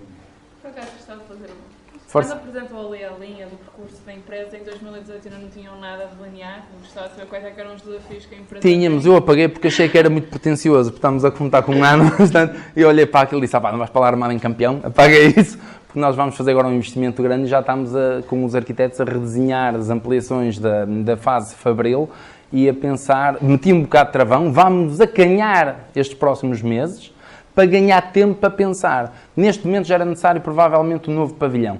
Porque, como começámos a bater alguns recordes, nomeadamente nessa parte da injeção rotativa, o cliente quer-nos encharcar de encomendas. Vai fazer um contrato, o risco é reduzido. Porquê é que nós não saltamos já para a solução do pavilhão? Mais uma vez, volto-vos a dizer, aula do planador. No final temos para contar uma história dos planadores que vos deve ficar. Foi a maior lição de vida que eu já aprendi. O meu instrutor, tinha sido militar, dizia-me: ó Pedro, vai devagar, porque nós não temos tempo nenhum. Portanto, calma.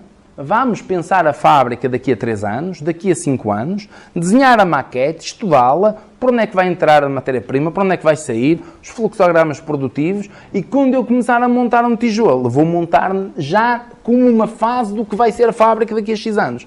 Se eu for agora assim rápido, provavelmente daqui a 2 anos estou a deitar muros abaixo. Qual é o problema? As margens hoje são muito baixas. Se vocês se divertem a crescer e ficar com uma fábrica muito grande e vaidosos, mas a gastar o dinheiro que a fábrica está a dar, a deitar muros abaixo e a ganhar acima, nunca mais tem retorno de investimento. E fazer uma fábrica é duro. Fisicamente, emocionalmente, é duro, é extenuante. Dá jeito que daqui a uns anos vocês consigam ter algum dinheiro para olhar para aquilo e dizer: olha, resolvi um bocado a minha vida familiar, a minha vida particular. Não tenho medo de querer ganhar esse dinheiro. Portanto, pensem no que estão a fazer, senão podem demorar muito tempo a recuperar o dinheiro, se é que algum dia vão recuperar. Mais perguntas? Nessas projeções de 5, 10 anos, existe alguma preocupação já neste momento de uma geração de legado humano? De uma? Em gerar legado humano, ou seja, eu sei que se calhar é muito cedo, mas numa projeção a 10 anos, Não, isso... daqui a 5 anos, ou existe alguma estratégia contínua de internamente gerar conhecimento? Desde o primeiro momento. Isso aí é que eu acho que já tem uma coisa que não tem a ver com as empresas, tem a ver com as pessoas que estão à frente. E os meus sócios somos todos diferentes. Uma tem uma vertente muito humana, muito, quase até religiosa, da maneira como anda na sociedade. Eu tenho este apego ao conhecimento e, para mim, a coisa mais valiosa do mundo é o conhecimento e a minha maior obrigação é partilhar o conhecimento que eu vou agregando com as pessoas à minha volta. Portanto, esta questão do legado humano para nós é crucial. Quando nós estamos a formar pessoas, a pegar nelas de máquinas, a dar-lhes cargos de chefia e a nossa empresa tem 2 anos e meio e já andamos a pagar cursos caríssimos na EGP a 3 ou 4 pessoas que lá estão. Isto para mim é fundamental. E não os vamos pôr a assinar um contrato. Eu vou-lhe a criar as condições para ele sentir confortável a trabalhar comigo. Agora, pago-te o curso, mas tens de estar aqui 2 anos. Para quê? Se não estiver lá de corpo e alma, vai-se embora rápido. Já perdi o dinheiro, não perca os salários. Portanto, esta questão de respeitar a pessoa ao teu lado, de interagir, tem que ser uma aposta própria. Não vem nas folhas de Excel. Mas isso é uma preocupação que tem que estar desde o início. Pedro, fizeste a parte inicial do focar, depois estiveste fora, entretanto voltaste. Não tenho dúvidas que também lá fora também gostam de pessoas boas e terão surgido convites e hipóteses lá fora. O que é que te motivou? Ok. 2 fases importantes na vida. Uma foi durante o curso do ISFIT, quando eu estava a tirar o curso de mecânica, fui à Noruega, como eu vos disse. A Noruega estava a passar na altura que nós hoje vamos começar a passar com os engenheiros. E a malta lá na reitoria, quando apanharam assim uns portugueses e uns tipos do Equador, havia lá assim uns porreiros, eles disseram logo, oh, pá, gostas do país? Vamos, já te arranjámos local, vais ficar aqui a morar, as norueguesas são simpáticas, tu vais ficar aqui a morar, moço, não sais. E uma pessoa pode lá ficar. Outra fase foi numa reunião engraçadíssima que eu tive, uma altura na Adidas, com o vice-presidente, em que o homem lá aceitou ter uma reunião comigo, começámos a falar, ele passado 5 minutos achou que a conversa ia evoluir, chamou a malta do board, foi para o quadro de azul e queria desenhar o que é que ele achava que ia ser a Europa em 2030. E eu disse, olha, já cá cheguei a empurrão, pior que pode acontecer é ser expulso. Peguei na caneta vermelha e pus-me de pés. Ele, o que é isto? Quando te enganares eu corrijo. E o tipo, a meio da reunião, já me estava a mostrar onde é que eram as escolas, onde é que tu vais ficar a morar. E eu disse, não quero. Porquê? Tem a ver com o tal legado que eu te falava há instantes. Se calhar é uma coisa parola e funciona em mim, não funciona nos outros. Mas eu não paguei propinas nesta faculdade, porque o meu pai foi condecorado na guerra e como filho de militar condecorado, de bombeiro condecorado, não paguei propinas. Sinto que tenho uma dívida para com esta instituição. Toda a minha vida tive acesso a formação e a pessoas fantásticas.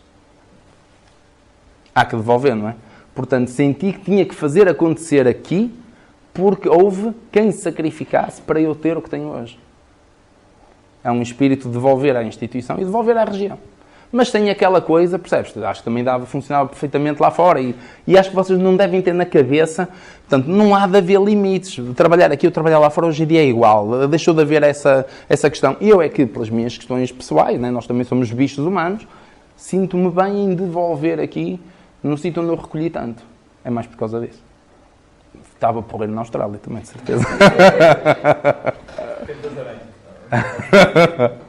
Eu, depois desta resposta até tão... Faz favor. Acho que há aqui 2 perguntas. Eu tenho aqui uma série de perguntas, mas fica para os mais novos.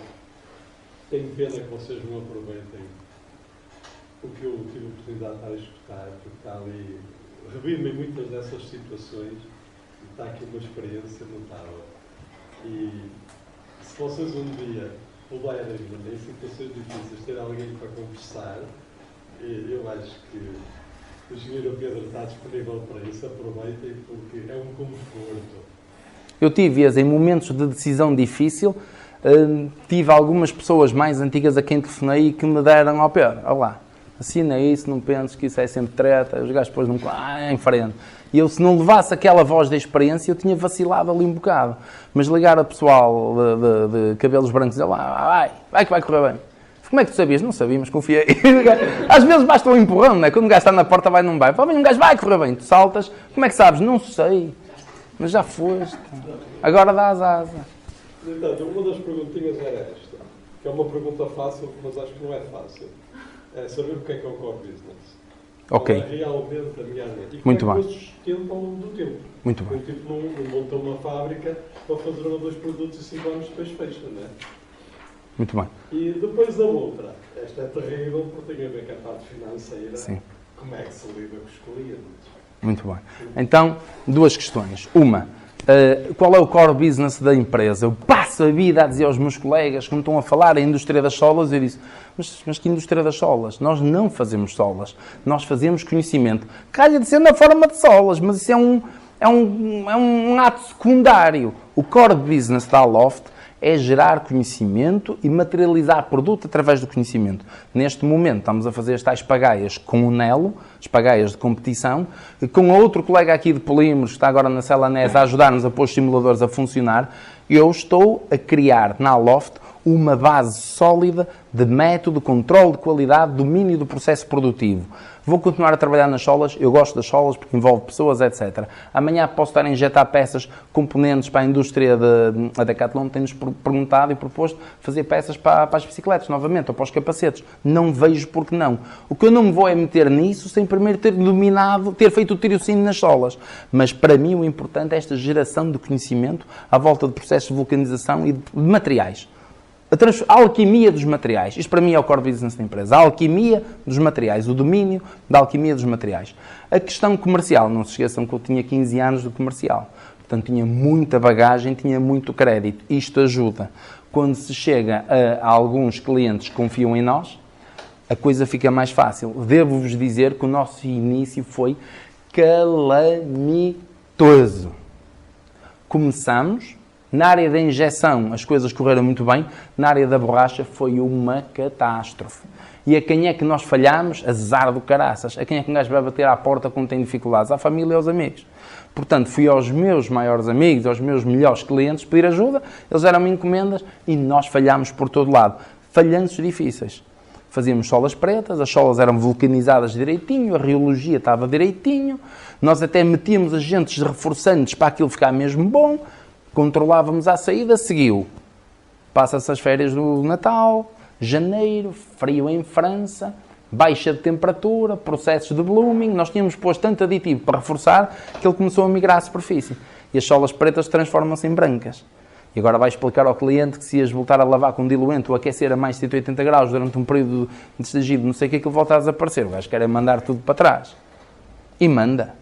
E falhas grosso, e houve uma altura que pediram a minha cabeça em França.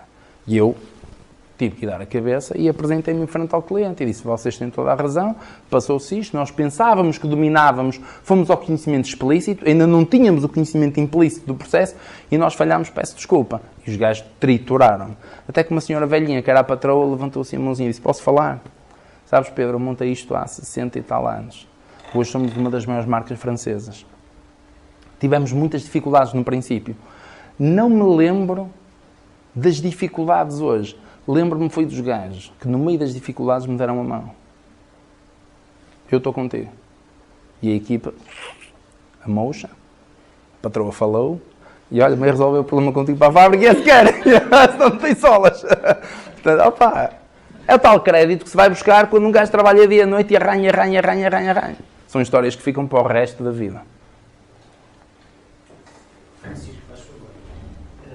Começar por dar-te os parabéns. Quero partilhar esta experiência, que eu acho que é muito importante, não só para as pessoas mais novas, mas também no sentido que eu aprendi muito nesta sessão. Não vinha aqui propriamente por isso, eu quero perceber que nestes 40 últimos anos... Ficado careca engordado. Mas de facto é uma aprendizagem muito interessante. Acho que tens o dom da palavra também, que acho que é algo muito bom. Tinha uma questão meu também, que era o seguinte, eu tenho associado, tenho dado cada vez mais relevância à parte da concepção das coisas. Trabalho mais com a produção, o que acontece nos sistemas de produção, mas tenho percebido que de facto a concepção é algo que é fundamental. E não sei, por exemplo, se tem indústria de calçado, se terá havido um movimento no sentido de termos no país mais conhecimento, mais pessoas especializadas na parte da concepção. Não sei também se penso que a vossa empresa também tem de dar uma importância muito grande à fase em que estão a conceber as coisas, neste caso as softwares. Eu queria ter um bocado de perspectiva sobre esta área de concepção e não produção. Há dois tipos de concepção. Há a concepção seminal, virgem de raiz, e há a concepção que é conceber algo que um cliente idealizou e que eu tenho que materializar. A indústria portuguesa têxtil e do calçado deu passos fenomenais na automatização nos sistemas CAD para um cliente chegar aqui e me dizer, opá, estive a sonhar uma sola tipo aquela da Nike, toda branca, a sola mais 2 mm, a pele mais não sei o quê, um berloque assim, um cordão assado, concebe-me isso, corta, faz-me os cortantes, faz-me as ferramentas que eu quero ver isso materializado. Portugal hoje, deste ponto de vista de concepção versus materialização de um pensamento, está avançadíssimo. Do ponto de vista da concepção pura e bruta, que permitem que vos diga, esta parte é chata, é que dá mais dinheiro, estamos muito mal. Por acaso, obra do acaso, aparecem umas miuditas e uns rapazes da vossa idade, que nós nem gostamos muito deles, não é? Porque um gajo anda aqui há 20 anos, sabemos tudo disto, e aparece uma miúda que diz, o meu avô tem uma fábrica de sapatos, eu achei giro, acabei com o curso, não nada a fazer, e criei uma marca, e estou a desenhar, olha, estou a ter enorme sucesso, estou a vender em Las Vegas, estou a vender aqui, nós ficamos, Portanto, esta malta nova, que vem completamente despreendida, que a nós até nos irrita, não é? Porque eles dizem cada barbaridade, mas os bárbaros somos nós, que nos fechamos neste conhecimento, cristalizamos nesta forma de operar, e eles, como não têm barreiras, estão a criar coisas magníficas, e criam marcas, e estão a fazer o B2C, estão a vender diretamente ao consumer, e estão a criar valor para o país.